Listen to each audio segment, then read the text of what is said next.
교회건축 자문위원으로 섬기고 있고요.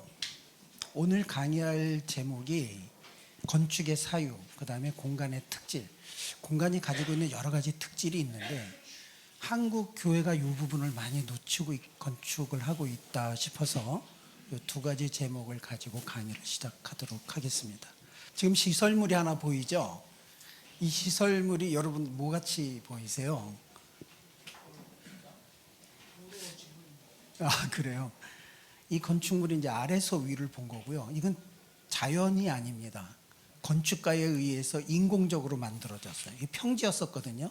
흙을 갖다 붓고 없는 호수를 만들고 길을 내고 뭐 하여튼 이런 시설을 만들었어요. 저 위에 중앙에는 12그루의 나무가 있습니다. 아래서 위를 본 모습이고요.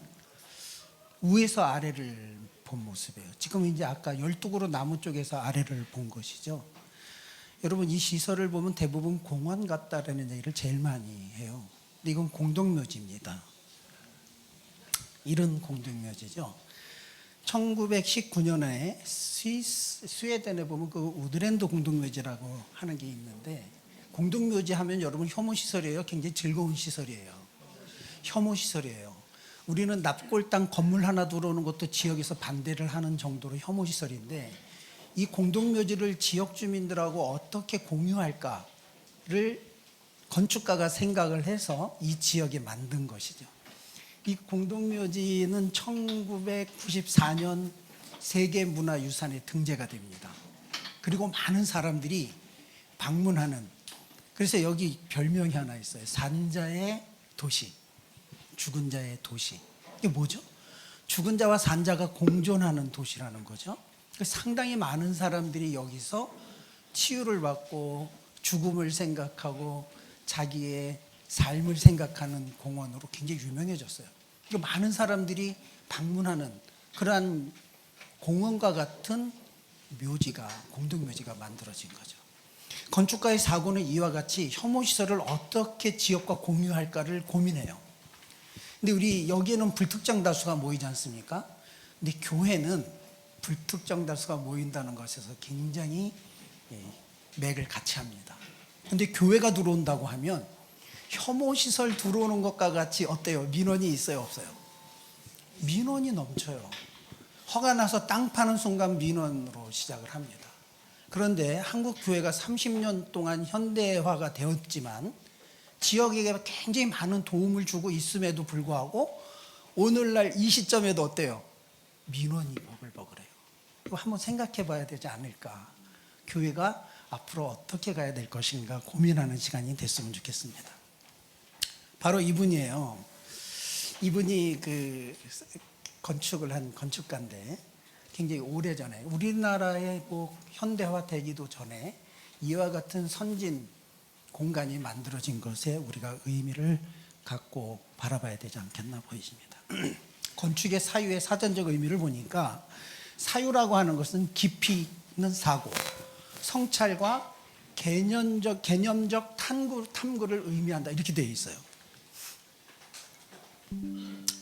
두 번째 보면 건축이 지닌 여러 가지가 있어요. 여러분 굉장히 거창하게 보입니다만은 철학적인 문제, 사회적 문제, 문화적인 문제, 그 다음에 환경적, 심리적인 이런 문제가 있는데, 오늘은 이 모든 것을 다 다루기가 어려워서 심리적인 문제 하나, 그것도 한 분야를 잠깐 보려고 해요. 왜 이 부분을 말씀을 드리냐면, 공간을 만들어 놓고 나서 보니까 심리적인 영향을 미치는구나, 여기에 사람들이 이런 반응을 하는구나, 이거 하나 같이 공유해 보자는 차원에서 하는 겁니다. 그것은 곧 뭐냐면, 우리 교회를 리모델링 하든지 신축하든지 뭔가 건축이라고 하는 걸 수반할 때 어떻게 해야 되는지 한 번 정도는 사고해 보자라고 하는 취지에서 만든 것, 우리가 보자는 것이죠.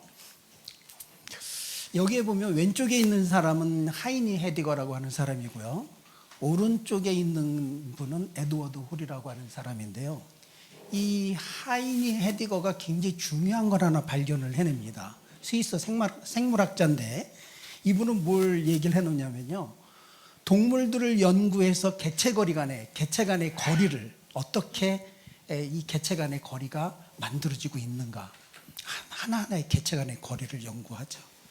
그런데 이 에드워드 홀은 뭘 연구하냐면 이분이 연구한 걸 기초해서 그러면 인간에게도 어떤 개체거리가 있지 않을까 해서 연구해서 인간의 개체거리를 만들어내고 연구한 사람입니다. 그래서 나온 게 이거예요. 에드워드 홀이 1966년에 보이지 않는 차원이라고 하는 책을 발간합니다. 거기에 있는 대부분의 내용이 이런 내용들인데 밀접거리 45cm 이내. 여러분들 카페에 가보면 테이블이 조그맣죠. 그 다음에 이렇게 가깝게 앉게 해놓잖아요. 그 다음에 두 번째 테이블과는 일정한 거리를 띄우는 거죠. 개체 간의 거리를 45cm는 아주 친밀한 관계를 유지하는 그런 테이블을 만드는 거죠. 그 다음에 개인거리, 사회거리, 공공거리 이런 것들이 있어요. 그래서 이러한 거리를 심리에 이용해서 이걸 다 만들어낸 것인데 사용자의 공간 이용 행태를 건축 설계에 반영하기 시작한 시점이 이 기준이 만들어진 이후에 나왔단 말이죠. 근데 오늘날 교회 건축을 하면서도 우리 교회는 개체 간의 거리를 너무 무시하고 건축되고 있는 것이 사실입니다. 여기에서는 어떤 영향이 나타나는지 한 가지 예를 들면서 좀 보도록 하겠습니다. 이게 전기줄에 동물이 이렇게 조류가 앉아도 이렇게 일정한 간격을 유지하면서 앉죠? 그죠? 저기 무슨 표시된 게 아니잖아요. 오른쪽 건 누가 봐도 짝인 것 같아요. 그죠? 사람도 버스 정류장에 있는 모습입니다. 이렇게 일정한 간격이 유지되는 걸 볼 수가 있어요. 본능적이라는 거죠. 이 개체 간의 거리는 그냥 나오는 게 아니라 본능적으로 자기의 일정 범위 영역을 침범하는 것에 대한 불편함을 갖고 있죠. 이 지하철이죠. 좀 더 좁아졌죠. 개체 간의 거리가. 사람이 많을수록 나의 개체 간의 거리가 침범당하는 걸 알 수가 있어요. 여긴 어때요? 사육장이잖아요. 근데 오른쪽은 지금 전철에서 이게 환승하기 위해서 또는 나가기 위해서 걸어가는 거죠. 그런데 여러분 여기 개체 간의 거리 있어 보여요? 없어 보여요? 없어 보여요. 근데 이거 걸어간다는 거니까 일정한 자기가 걸을 수 있는 폭은 확보가 된 거죠. 여기는 어때요? 걷지 않고 서 있어요. 오늘 오실 때 지하철 지옥철이라고 하는 말이 붙은 전철을 타보면 지하철을 타면 이렇습니다. 여러분 여기서 손 하나가 잘못 움직이면 경찰서 가요. 그래서 내가 손을 어디다 놔야 될지 모르는 상황에 여러분 노출되어 있어요. 현재 시대는 무한 경쟁 시대에 내몰려져 있고요. 또 하나는 뭐죠? 개체 간의 거리가 완전히 무너진 사회를 우리 지금 살고 있습니다.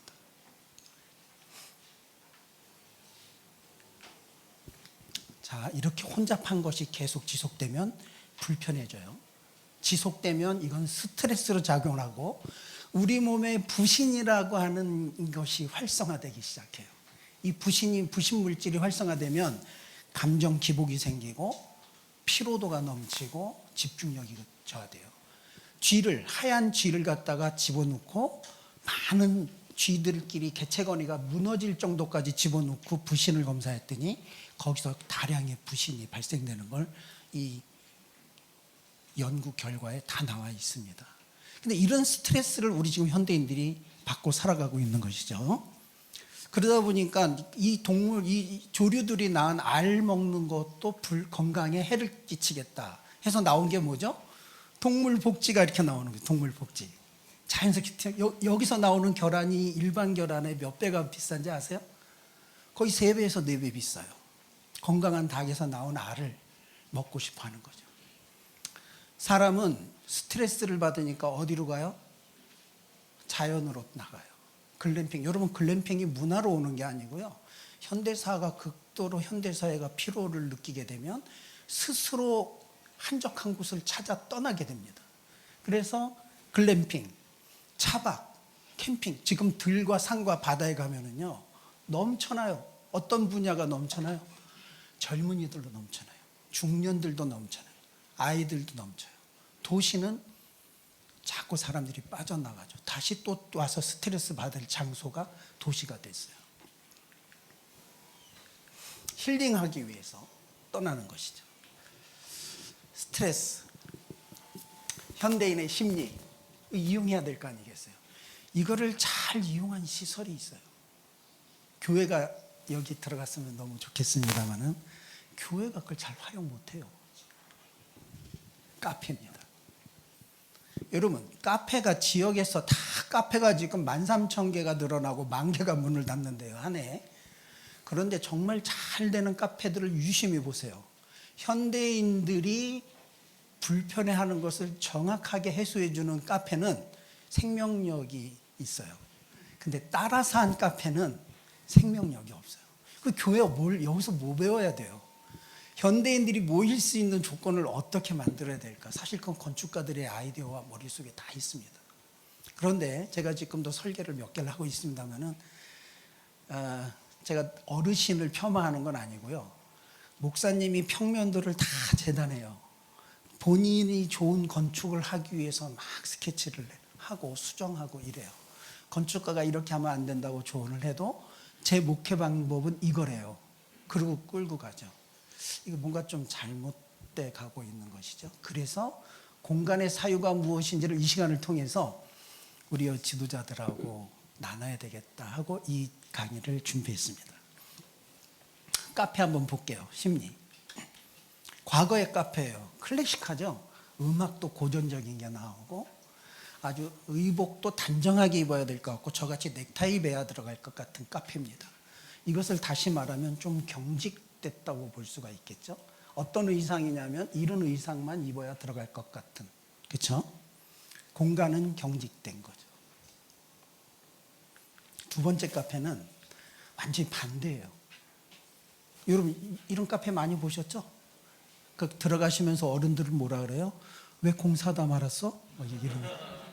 교회도 뭐 이렇게 좀 벗겨놓으면 왜 공사를 하다 말았대? 이거 어른들의 시각이에요. 근데 여기는요, 이런 청년들이 들어가요. 무슨 의미가 있죠? 찢어진 청바지와 그들의 의복하고 건축의 카페 공간의 상태가 어떻게 돼요? 싹 비슷해지면서 이게 동화가 되죠. 건축은 그렇게 되는 거예요. 그러면 양복 입은 사람은 클래식으로 가고 청바지하고 찢어진 청바지 입은 사람들은 이런 빈티지 카페로 가면 중간은 어딜 가야 돼요? 너무 극단적이잖아요. 그래서 많은 교회와 카페가 한 방향으로 모이기 시작합니다. 그게 이 카페입니다. 이거 좀 자유스럽죠, 그렇죠? 이런 공간은 좀 자유로워요. 의복도 자유롭듯이. 그래서 이 두 가지의 극단적 공간이 이렇게 바뀌어요. 천장은 이렇게 다 벗겨놓고, 그렇죠? 벗기죠. 인테리어도 자유로운 공간이 뭔가 하나 있는 거죠. 돈이 없어서 벗기는 게 아니에요. 그들의 문화에 동화시키는 거고, 벽의 일부분은 우리 같이 좀 정장 입은 사람, 그 다음에 다양한 의복이 다 들어갔을 때 소화될 수 있도록 하는 공간을 연구해서 나온 게 이 모던 카페입니다. 여기에는 어떤 의복을 입고 들어가도 다 어울리는 공간이 되겠죠. 그래서 우리는 목사님의 취향과 장로님이나 위원장님의 취향에 의해서 공간이 만들어질 것이 아니라 어떤 세대를 어떻게 아우를 것인가를 생각하고 만들어져야 돼요. 근데 그런 것들에 대한 것은 건축 공간에 익숙히 연구하고 그것에 대해서 실현하고 한 이런 분들이 아니고는 개인적으로 알긴 굉장히 어렵습니다. 여러분들이 의학에 대한 지식을 높이기 위해서 인터넷에서 많은 공부를 하지만 암 환자를 수술하는 의사만큼은 잘 모르지 않습니까? 건축을 공부한 건축사만큼은 여러분들이 암만 공부를 해도 뛰어넘을 수가 없는데 약간의 지식을 갖고 그들을 이렇게 조각하는 것은 조금 위험성이 있다라고 보여진다는 것이죠. 힐링. 여기서는 자기가 좋아하는 맛있는 커피와 달콤한 비스켓을 먹으면서 뚝뚝 떨어진 상태에서, 왜 뚝뚝 떨어지는데 찾아가요, 젊은이들이? 아침에 저녁에 2-3시간씩 지옥철을 타는 스트레스, 무한경쟁 시대에 시달리는 스트레스 어디 가면 해소돼요? 달콤한 것, 자기가 좋아하는 차를 마시면서 한적한 공간을 찾는 거예요. 도시에서 그나마. 여러분 주말에는 갈 수 있지만 주중에 어떻게 자연을 보러 가겠어요? 그래서 어디가 넘쳐나요? 이렇게 여유로운 공간이 자기를 반겨주고 자기가 힐링된다고 하고 찾아가는 거예요. 그에 비해서 교회가 가지고 있는 공간은 굉장히 넓고 많아요. 그런데 도시인들이 왜 외면할까요? 어떤 장치가 없어서 그런 것이죠.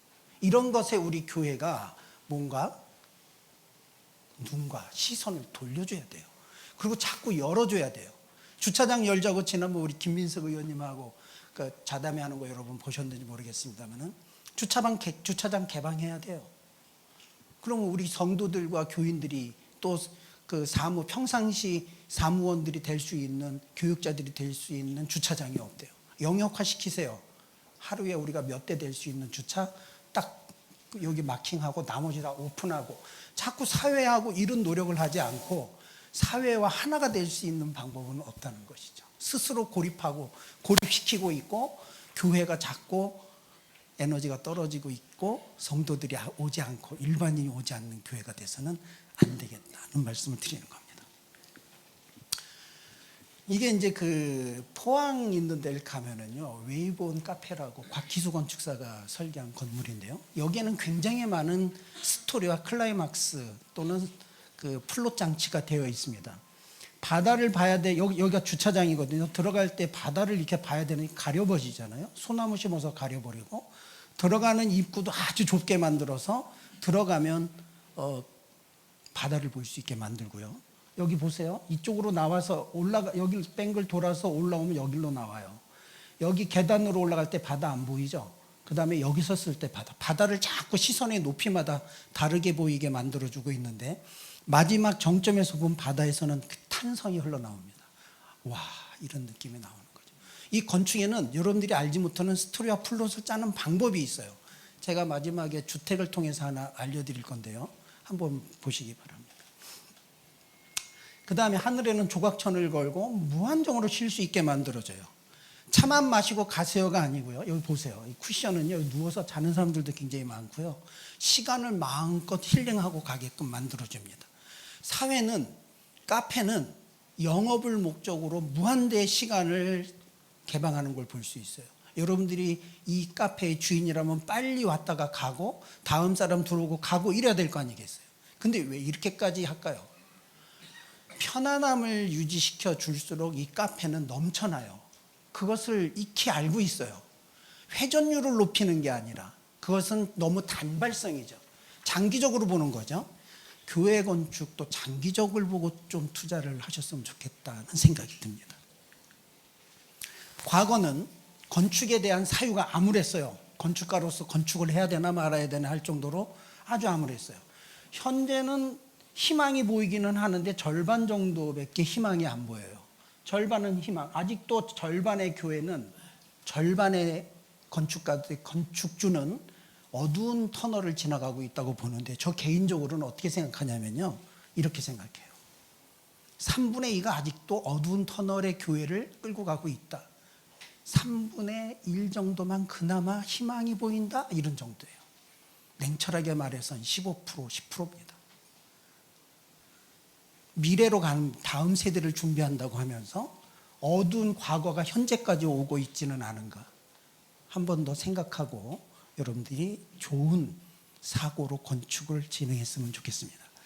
1970년대나 1980년대에는 농촌의 주택을 일으켜줬어요. 우리 어렸을 때 많이 보던 집이죠. 앞에 볕단이 있고 뒤에 농촌 주택이 똑같아요. 도시는요, 방향만 바꿔서 져요. 근데 농촌이나 도시나 주택이 동일해요. 이거 너무 아이러니한 거죠. 1970년대의 문화는 이래요. 시대적 배경, 기술적인 한계가 있었어요.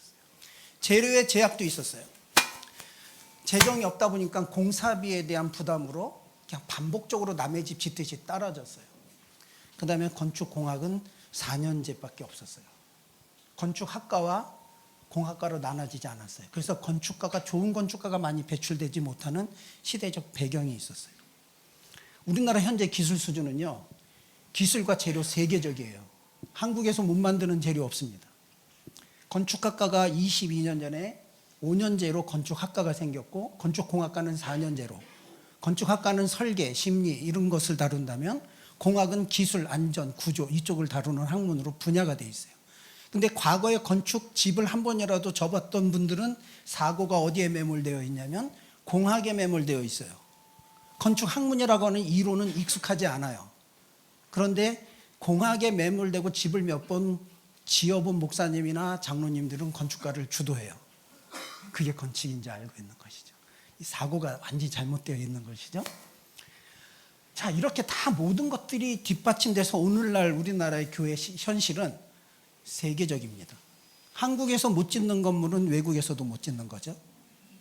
교회 건축의 구성원의 의식은 어떤가요? 세계적인가요? 그건 스스로에게 물어보세요. 스스로 우리 교회 건축위원회를 구성했을 때 세계적인가? 아니면 모든 구성원들 중에 굉장히 의식이 높아서 합리적인 대화로 잘 진행되나? 한번 살펴볼 필요가 있습니다. 여기서 실패되면 교회 건축 성공한다고 담보하기가 어렵죠. 저희가 고급 주택은 5% 설계를 하고요. 교회 건축 95% 설계를 하는데 교회 건축은 1,000만 원이 안 되잖아요. 700, 800, 900. 고급 주택은요, 평당 3,000부터 시작을 합니다. 근데 그분들 설계를 맡으면요, 전적으로 건축가가 하는 말 100% 동의하고 따라와줘요. 교회는요, 안 따라와줘요. 너무 힘들어요. 자, 교회 건축을 진행하는 세대는 미래 세대를 준비한다고 준비하는데 구성원들은 어떤 의식에 멈춰져 있어요? 과거 의식에 멈춰져 있어요. 주택은 뭔지 아세요? 이 세 가지를 꼭 아세요. 주택이 앞에 70년대에 도시 농촌에 지어진 주택이 왜 잘못됐냐라고 말씀을 드리냐면요.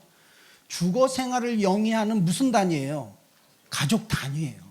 3명 주택 다르고요. 4명 주택, 5명 주택 달라요. 2인 주택 달라요. 그래서 가족 단위의 보금자리를 설계하는 거예요. 두 번째는 뭐냐면 거주자가 필요를 얘기해야 돼요. 나는 어떤 시설에서 살겠다라고 하는 필요와 선호도에 따라 공간 설계가 바뀌는 거죠. 마지막이 뭐예요? 개인의 삶과 가치관이 다 다릅니다. 그래서 집의 형태를 설계하고 나면요, 똑같은 땅이라고 해도 대화를 들어보고 해보면 건물의 형태가 완전히 바뀌어져 있어요. 그런데 도시와 농촌 주택이 어때요? 똑같은 거죠. 이건 뭘 의미하죠? 건축에 대한 사고가 전무한 거예요. 건축에 대한 사고가 전무한 상태에서 교회 건축으로 들어왔어요. 교회 건축 어떨 것 같아요? 사고가 역시 전무해진 것이죠.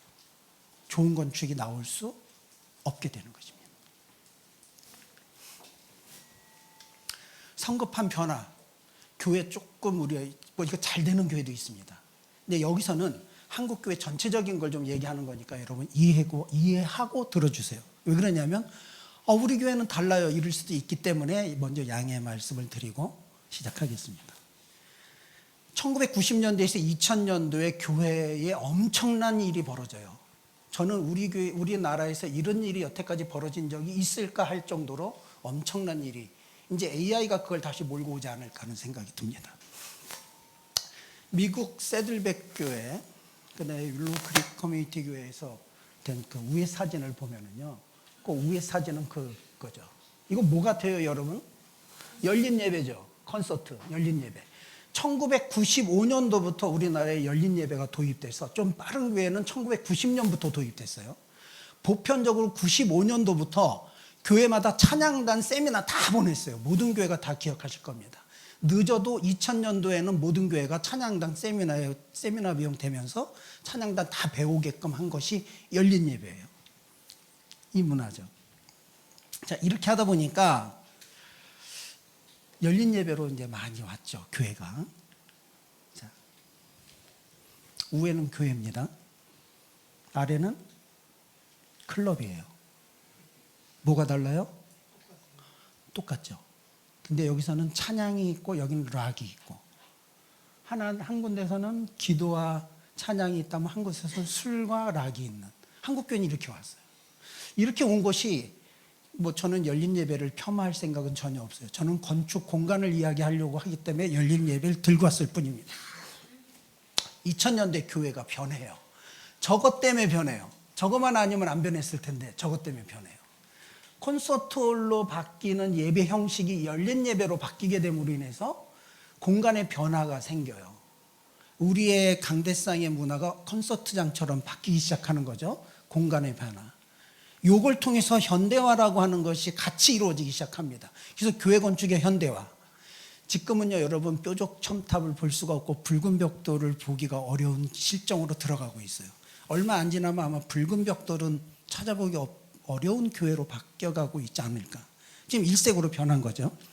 이렇게 되면서 이 교회의 강단은 콘서트홀로 바뀌게 돼서 예배 공간의 기존의 질서와 불일치되는 형태를 맞이하는 교회가 이제 한국 교회를 점령했어요. 왜 이렇게 했는가? 왜 열린 예배를 받아들였는가? 그걸 보면 교회가 앞으로 지속 성장해야 되겠다고 하는 딱 그거 하나죠. 지속 성장하고자 하는 그들을 누구를 타겟점으로 잡았나 보면 젊은이들이에요. 자, 벌써 지금부터 몇 년, 거의 30년 다 됐잖아요. 30년 전에 젊은이들을 도입하고자 열린 예배를 도입했고, 무대를 뭘로 만들었죠? 콘서트장처럼 만들어서 한국 교회의 지속 성장을 가져가자 하고 몇 교회가 부르짖은 게 아니에요. 대형 교회만 부르짖은 게 아니에요. 시골에 있는 작은 교회도 다 따라갔어요. 30년 지났습니다. 청년 시대 어떻게 됐죠? 청년 절벽 시대. 다음 세대에 대해서 지금 다 한 교회 하나같이 울부짖고 있는데 쉽지 않은 시대예요. 왜 그럴까요? 무엇이 문제일까요? 젊은이들은요, 여기서 젊은이들뿐만 아니라 우리 모두 생각해야 돼요. 1972년 산업혁명 이후에 도시 문제가 우리나라의 국토에 뭘 가지고 왔는지 아세요? 도시 재생, 재건축, 재개발을 낳았어요. 그래서 지금 온 국토가 몸살을 앓고 있죠. 이때 건축에 대한 이론이 없었던 게 아니에요. 도시 어떻게 개발돼야 선진국으로 갈 수 있는지 이론이 없었던 게 아니에요. 무지했기 때문이에요. 사고가 없기 때문이에요. 우리 30년 동안 교회 건축을 해왔음에도 불구하고 이러한 사유 없는 건축은 오늘 한국 교회를 만든 병폐를 낳았다라고 저는 감히 말하고 싶습니다. 사유의 부재. 바로 이 사유는 어떤 사유를 해야 될 것인가? 2000년대 교회 현대화 이후의 문제를 정확하게 직시하지 않고는 우리가 나아갈 길을 알 수가 없죠. 우리 과거를 모르고 어떻게 앞으로 나갈 수가 있겠어요. 그래서 여러분, 우리의 과거를 정확히 직시하시는 시간이 되시기를 바랍니다. 제가 막 시간이 쫓겨서 달리고 있는데 여러분 너무 진지해지니까요. 제가 긴장이 돼요. 긴장하지, 이렇게 좀 편안하게 좀 강의 좀 들어주십시오. 너무 진지하니까 이게 좀 그렇잖아요, 그죠? 근데 저는요, 오늘 그 미션 포럼이라 해서 목사님들이 다 이제 다른 데 관심 많으실 줄 알고 저 이 교실에 한 20-30명 오실까 했거든요. 자리가 꽉 찼네요. 감사합니다. 이렇게 세미나에 열렬하게 반응을 보여주셔서. 일단 최선을 다해서 강의하겠습니다. 네.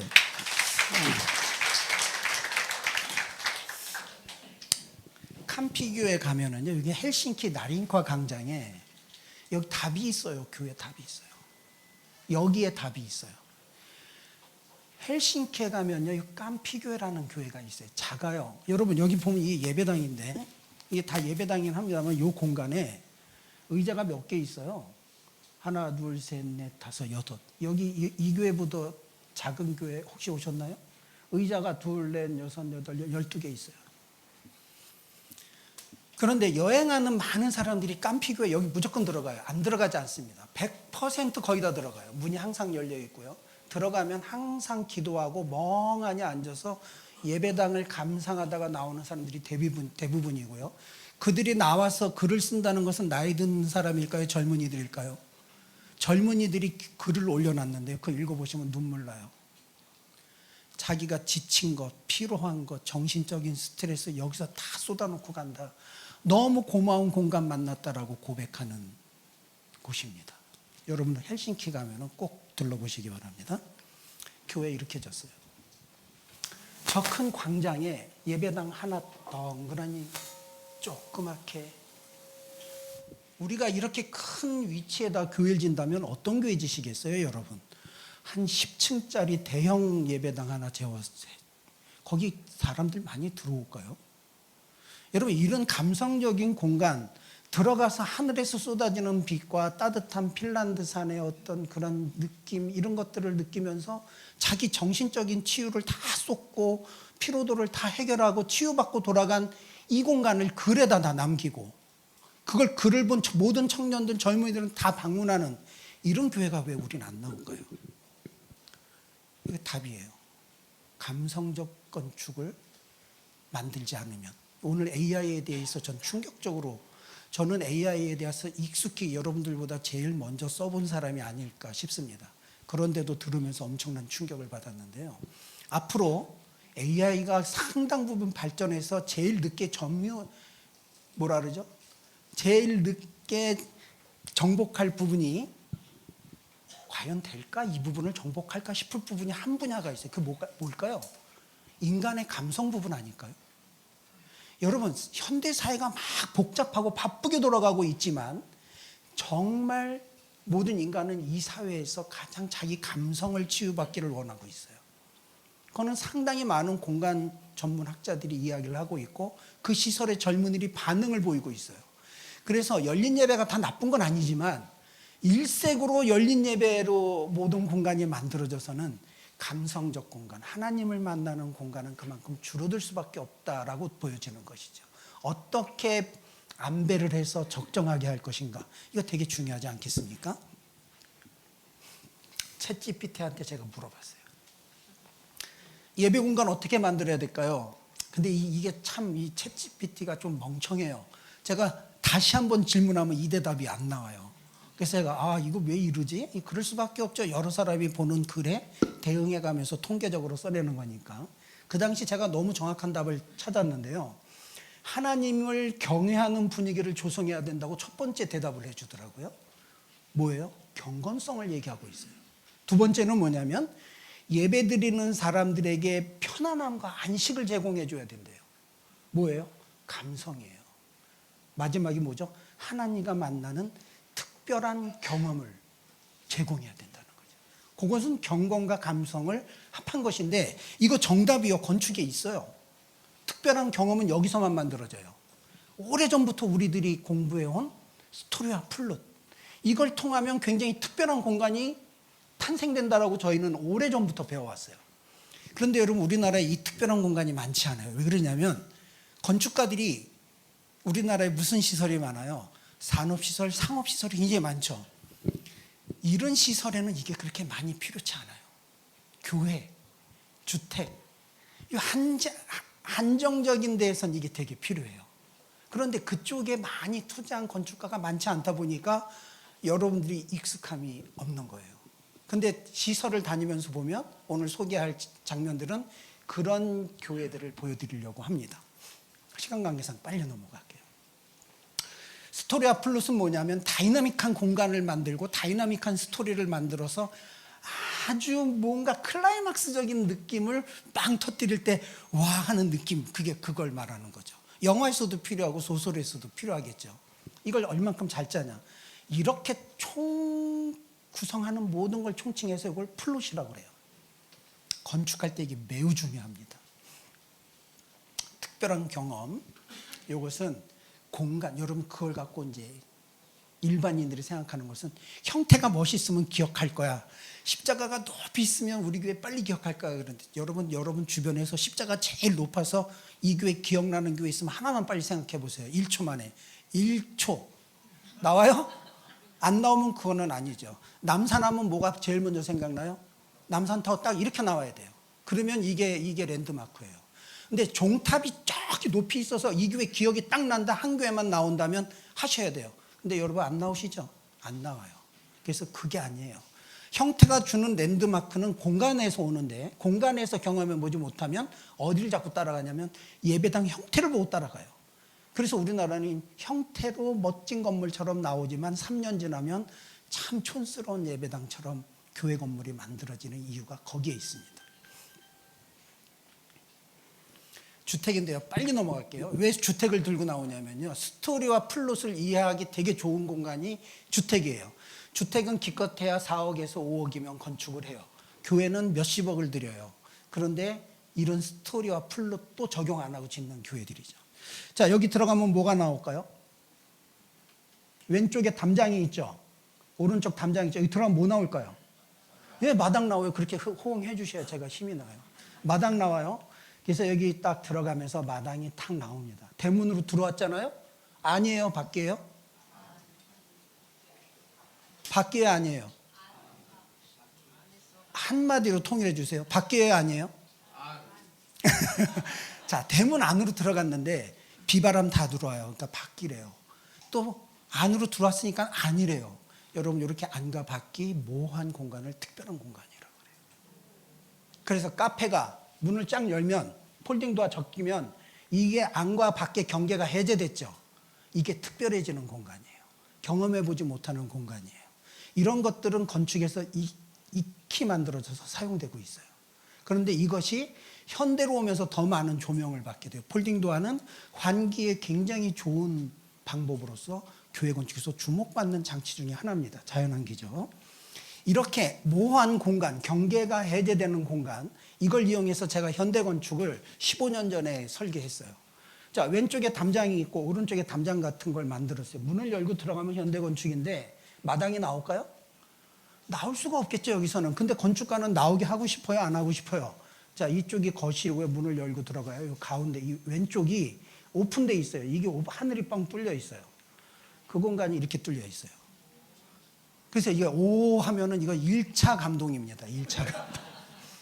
자, 여기 이제 달이 딱 걸리면요. 집주인은 저기서 차를 마시면서 이 공간을 떠날 수가 없대요. 온통 스트레스 받다가 여기서 차 한 잔 마실 때 자기는 여기 테이블을 놓고 하늘을 보면서 힐링을 받는데요. 주택은 이렇게 짓는 거예요. 그 들어가면서 보세요, 여러분. 들어가면서 보면 스토리와 플롯을 설명하고 있습니다. 들어가면서 보면 이 벽이 없으면 거실이 넓어지겠죠. 근데 이 벽을 딱 막아놓고 여기 유리로 해놔서 이걸 보도록 했어요. 여기 더 이상 볼 거 없습니다 하는 것이죠. 어디에 집중하라는 거죠? 여기 집중하래요. 자, 그 다음에 걸어서 들어옵니다. 딱 들어오면 이 벽을 지나면서 이 장면을 딱 만나요. 이때 대부분 어떤 느낌을 표현할까요? 와, 이 클라이막스예요. 그래서 여러분, 여기에는 건축을 사용하는 공간에 대해서 내가 이 땅 전체 소유자는 아니지만 이 풍광을 다 가질 수 있게 만들어주는 거죠. 건축은 자꾸 뭔가 이러한 변화를 시도하면서 공간의 장치를 가져가고 있어요. 그런데 우리 교회에서는 이런 클라이막스 장치에서 누굴 만나야 돼요? 신을 만나게 해줘야 돼요. 하나님의 임재를 경험하게 만들어줘야 돼요. 거기에 사람들 무릎 꿇고요. 저기 글램핑으로 가는 청년이 이 앞에 나와서 정서 치유 다 받고 하나님 앞에 돌아가고 다시 집으로 돌아가고 말씀의 은혜 받고, 이거 반복적으로 되게 해줘야 되는데 우리 이 감성을 다 내려놓고 교회 건축하고 있는 것이 너무너무 안타깝습니다. 너무 안타깝습니다. 시간상 이거 다 설명 넘어가고요. 역동성 한번 설명할게요. 제가 10분밖에 안 남았어요. 할 시간은 한 1시간 거리가 남았는데 할 게 지금은 이거 역동성 설명하면 끝날 것 같고요. 자, 보겠습니다. 제주도에 있는 방주교회입니다. 아시죠? 여기 가보면요, 여러분 지하로 들어가면 교육관이 보이지만 1층에는 사무공간 나오고 화장실 나오고 본당 딱 나오고 끝이에요. 아무것도 없어요. 규모 굉장히 작습니다. 513제곱미터, 150평 정도. 그런데 전국에 소문난 이유가 제가 이거 강의를 착공하고 준공하면서부터 이 세미나 강의에서 제가 강의하기 시작했어요. 근데 제가 이거 강의하게 된 이유가 있어요. 충격을 받아요. 충격. 역동성, 빛과 그림자로는 학교에서 많이 배우고 했지만 건물이 가는 거는 제가 처음 봤거든요. 여러분 이거 건물 가요? 그런 스토리가 있어요. 그걸 알으셔야 방주교회를 이해하시는 거죠. 아무나 막 가서 보면 뭐예요? 내용 모르고 오시는데. 이 건물이 갑니다. 주차가 이렇게 늘어나요. 주차장이 부족해서. 들어가는 길로 따라서 들어갔더니 교회 안으로 밀고 들어왔고요. 방주교회. 자, 여기 보면 얇은 기둥이 쭉 있죠. 얇은 기둥이 쭉 있고 물을 채워서 방주교회예요. 물에 떠 있는 것처럼. 위에 유리는 샌드블러스터 유리로 해서 사람이 안 보여요. 빛만 들어오고 밑에는 투명 유리예요. 그러면 이 건축가는 어디를 보라는 걸까요? 위를 보라는 걸까요? 아래를 보라는 걸까요? 이 이타미준 선생님은 위에 보지 마, 아래 좀 봐줘, 이런 것 같아요. 그럼 아래를 보면 뭐가 보여요? 물이 보이죠? 물하고 이 잔잔한 기둥, 쇳기둥하고 만나죠. 제 아들하고 가서 예배를 딱 드리는데요. 우리 아들이, 막내 아들이 엘리야인데, 아빠, 이 녀석은 이제 건축가 다닐 때요. 아빠, 건물이 가요. 이래요. 예배 중에. 그래서 야, 예배 집중해, 이 녀석아. 그랬어요. 진짜 가요. 그러는 거예요. 그래서 봤어요. 진짜 가는 거예요. 깜짝 놀랐어요. 제주도에 뭐가 많아요? 바람이 많죠. 바람이 뭘 흔들었을까요? 물을 흔들었어요. 물과 기둥이 촘촘히 만났는데 쫙 흔드니까 어렸을 때 개울을 가만히 보고 있으면 막 뛰어내려가는 느낌 다 경험하셨죠? 건물이 저 기둥, 새기둥과 물이 만나서 물이 흔들리는 그 잔향에 건물이 쫙 가는 느낌을 사실적으로 느낍니다. 그래서 방주교예요. 저는 이때 이타미주 선생님에 대해서 동경하게 됐고, 이 건축물을 직접 체험하면서 저는 역동적인 건축물은 이렇게 만드는구나. 이런 고수를 어떻게 따라갈 수 있지? 거의 7년 전인가요? 동경에서 심장마비로 사망하셨어요. 너무 안타까운 건축가죠. 제가 이분의 한국에 설계한 건물을 다 다녀보고 감탄을 금할 수가 없었는데요. 이게 뭐냐면 스토리와 플롯을 건축한 이렇게 짜고 있어요. 이게 창조성이에요. 근데 교회 건축하다 만나는 목사님들이나 장로님들은 창조성을 멋진 건물 창조해와 보세요로 이상한 걸 하고 있어요. 여러분, 왜 유명한 교회는 유명한지, 여기 십자가 보이세요? 어디 가도 이 방주교회는 십자가를 볼 수가 없어요. 기둥을 빼서 빛이 나오게 해줬고요. 기둥을 세워서 하나의 양각을 세웠고요. 수평적 벽을 만들어서 상징적 십자가를 만들었습니다. 어떻게 하면 십자가를 고급지게, 어떻게 하면 은유적으로 표현할까? 여러분, 이런 고차원 건축을 좀 시도해 주시면 안 될까요? 이것은 언제 가능하냐면 여러분과 건축가가 하나의 사유로서 통일될 때 가능해요. 제가 하고 싶어도 교수님 교회 아니잖아요. 좀 따라주세요. 이렇게 하면 이거 안 되는 거거든요. 그러니까 여러분, 사유는 얼만큼 중요하냐면 건물이 만들어져서 없어질 때까지 존재해야 되기 때문에 중요해요. 그래서 같은 사유, 같은 공간을 공유할 때 좋은 건축이 만들어져서 건축에 상을 줄 때 세 사람을 줘요. 건축가, 건설회사, 그 다음 마지막 누구 줄까요? 건축주를 줘요. 왜 그런지 아세요? 건축주도 위대한 거죠. 가치 공유가 됐기 때문에 그 가치를 인정해 주는 겁니다. 넘어갈게요. 마지막입니다. 5분 안에 끝내야 되는데, 이게 이제 토마무라고 하는 지역을 제가 물어서 찾아갔는데요. 요거는 인터넷에서 제가 찍을 수가 없어서 인터넷에서 제가 갖고 왔고요. 지금부터는 이제 제가 다 찍은 사진입니다. 저는 유튜브에서 이 물회교회를 설명을 하는데 그렇게 유명하고 저명하다고 하는 사람들이 나와서 설명한 것을 다 못하는 걸 보면서 너무 안타까웠어요. 마지막으로 설명하고 마치도록 하겠습니다. 안도다다오라고 하는 분이 설계를 했는데요. 여기에는 안도다다오가 생각한 것을 얼마만큼 건축가가 읽어낼 수 있느냐가 그 건축가의 수준을 담보하지 않겠나 이렇게 보여져요. 그래서 저는 상당 부분을 찾았다고 봅니다. 여기 보면요, 전체가 자작나무고요. 여기 그 뭐라 그러죠? 친엽수. 친엽수의 나무는 거의 없어요. 거의 자작나무죠. 살 수가 없는 거죠. 자작나무 밭에 친엽수가. 근데 딱 들어가면 토마무에서 요 진입로를 딱 들어가는 순간, 여러분 이거 다 이게 자작나무 하얀 줄기대가 보이잖아요. 요거 무슨 나무 같이 보여요? 요 향나무 같은 친엽수예요. 전나무인지 향나무인지 하여튼 그런 나무의 종류예요. 근데 그걸로 뭘 가린 것 같아요. 전 저거 나중에 알았어요. 이걸 왜 이렇게 했지? 다 하고 나오면서 뭘 가리기 위한 거구나. 이걸 일부러 심었구나라고 저는 나중에 저걸 간파합니다. 이걸 가려서 이걸 지나가 봅니다. 이걸 딱 지나니까 다 이렇게 역시 이 화렵수의 나무인데 침엽수가 또 다 이렇게 가려놨어요. 그리고 뒤에 무슨 구조물이 하나 보일락말락해요. 가리는 걸로 시작해요. 우리 교회는 보이는 걸로 시작하잖아요. 건축에는 프리츠커상이라는 게 있어요. 프리츠커상. 건축계 노벨상이에요. 근데 이 안도다다오는 그 프리츠커상을 받은 건축가입니다. 어떻게 클라이막스를 짜는지 이제 보여드릴게요. 이걸 지나자마자 뭐를 보게 되냐면 4개의 십자가가 나와요. 이때 만나는 십자가는요, 여러분 지금 이게 사진으로 보는 것과 달라요. 이렇게 가다가 교회인지 알고 온 거거든요. 근데 들어가면서 다 가렸다가 갑자기 이걸 지나면서 만난 십자가는 저한테는 세상에서 이거보다 큰 십자가를 만난 적이 없어요. 충격적으로 다가왔어요. 자, 여기서 한 가지 사진을 보세요. 여기가 들어가는 진입문이거든요. 우리 교회는 여기다 문을 내달라고 하겠죠. 근데 문이 없으니까 일로 못 들어가잖아요. 그래서 왼쪽을 봅니다. 그랬더니 여기서 문이 없어요. 아, 이쪽에 가면 있구나. 그래서 다시 이제 글로, 여러분 같으면 가야 안 가요?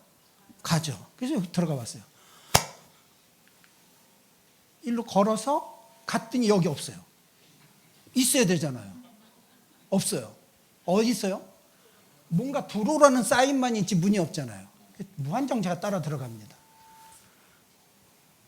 아, 제가 다른 걸 눌러서 들어갔더니 끝에 넓지도 않은 작은, 한쪽은 인공구조물이 막고 있고 한쪽은 자연구조물이 딱 있고 끝에 작은 게이트가 있어요. 일로 들어오래요. 이 담 넘어서 무슨 소리가 들리는지 아세요? 물 흐르는 졸졸졸졸 흐르는 아주 예쁜 골짜기에서 흐르는 물소리가 나요.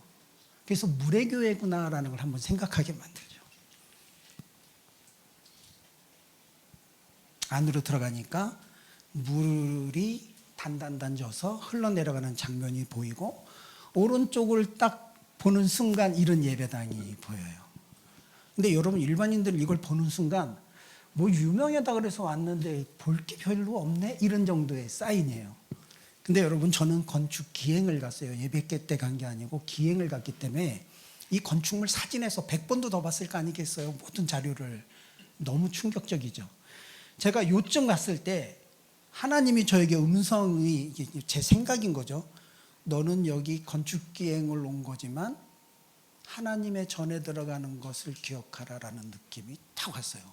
그래서 제가 소스라지게 들리면서 아, 예수님, 물을 통해서 예수님의 세례의 의미를 깨닫고 죄를 씻김 받았다는 의미를 깨닫고 건축 기행을 한 경험이 요 자리쯤에서 제가 일어납니다. 아, 이거 왜 이렇게 길을 길게 했고 물을 걷는 시간을 왜 길게 했을까? 건축가는 이 사유를 하게끔 했구나. 교회를 들어갈 때 마음가짐을 다 덜어내게끔 나처럼 여기서 이런 깨달음을 갖고 목사님의 메시지를 만나게끔 하는 장치를 여기서 했구나를 전 깨달았어요. 여러분, 앞에 문을 바로 내갖고 헐레벌떡 와서 예배 드리는 분과 천천히 이런 사고하고 들어와서 예배 드리는 분과 누가 더 은혜로울까요? 건축은요, 우리 교회는 그렇게 넓은 땅이 없어요. 그게 아니에요. 장치를 어떻게 하느냐의 문제인 것이지 우린 저런 땅 없어서 저거 못해요. 이건 굉장히 어리석은 발상인 거죠. 근데 그렇게 하고 계속 들어갑니다. 자, 이제 여기가 들어가는 장치예요. 현관을 들어가는데 왼쪽으로 가야 되잖아요. 들어가면 예배당으로 가야 되니까 어디로 보내요? 계단이 보이시죠? 요게 본당 들어가는 길인데 오른쪽으로 올라가게 만들어요. 오른쪽으로 올라가면서 안으로 들어가 볼게요. 요 4개의 십자가를 감아 돌고 본당으로 진입하게 만들었어요. 그랬더니 여기는 제가 보니까 동선은 간결하게 만들어야 돼요? 길게 만들어야 돼요? 자, 그거는 아파트입니다. 설계를. 간결한 것은 아파트 동선 간결하게 만들려고 대학교 1학년 계획책에 나와 있어요. 그 아파트예요.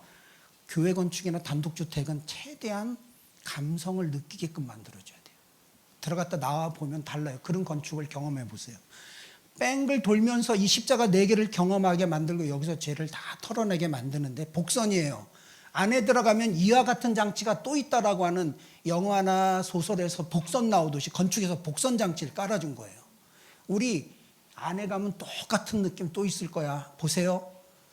이거 노벨상을 받을 만한 작품이다라고 저는 여겨집니다. 그리고 어디로 들어가요?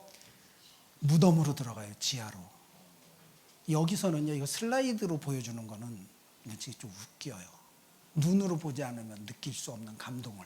저 말하면 안 돼요. 슬라이드만 보세요.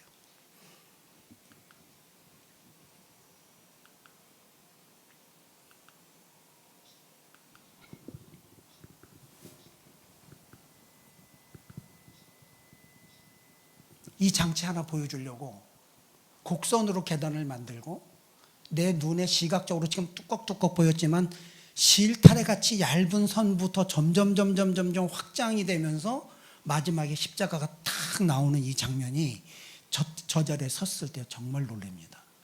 제가 어디 앉아서 찍었냐면요, 이 자리에 앉아서 있는데 뒤에 중국 사람들 들어올 때 어떤지 아세요? 엄청 시끄러워요. 뭐 정신없어요. 그런데요, 제가 공간 연구하는 사람이잖아요. 물러났어요, 뒤로. 여기 딱 뒤에 물러나서 제가 가만히 서서 있었어요. 어떤 행동을 보이나 보자. 사람들이 앉아요. 쫙 앉으면서 정신없이 떠들어요. 앉으면서 일소에 누가 조용히도 침묵시킨 적이 없는데 아주 조용해집니다. 그러더니 누군가가 딱 사진을 꺼내서 찰칵 찍으면 그때부터 샷타 누르는 소리가 팍팍팍 나기 시작해요. 이야, 좋다. 침묵의 공간, 고요의 공간, 신을 만난 공간, 내가 정화되는 공간, 거룩한 공간. 여러분, 세계적인 건축가들은 이런 스토리와 플롯을 굉장한 고민거리를 가지고 만들어서 탁 만들어내서 사람들에게 감성을 줬는데, 일본에 있는 젊은이들에게 물어봤어요. 어디에서 결혼식을 하고 싶어요? 라고 한 조사에서 무례교회 1위 했어요. 이런 공간을 왜 한국에 우리 못 만들어 갈까? 그 많은 교회가 만들어지고 있는데 우리 교회가 왜 이렇게 좀 더 만들어지지 않고 있나? 자, 저 문은 큰 문이 와서 닫힙니다. 열리기도 하고 닫히기도 하고, 하나의 큰 예배당이 되기도 하고 닫혀서 작은 예배당이 되기도 하고. 인테리어는 노출 콘크리트밖에 없습니다.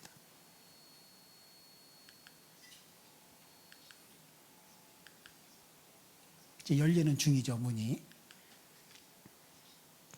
이 많은 사람들이 떠들던 게 일소에 침묵되는 걸 보면서 공간은 사람을 경험하게 만들고 침묵시키게도 만든다.